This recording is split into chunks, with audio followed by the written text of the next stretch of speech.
Welcome to waves media Telugu.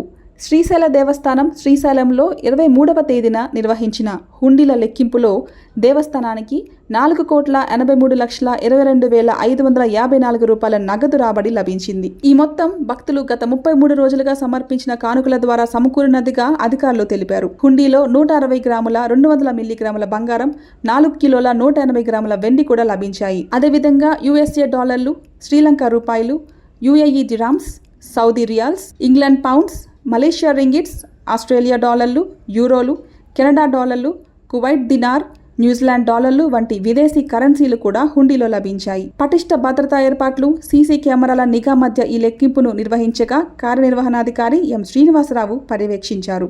ఈ ప్రక్రియలో వివిధ విభాగాల అధికారులు, పర్యవేక్షకులు, సిబ్బంది మరియు శివసేవకులు పాల్గొన్నారు.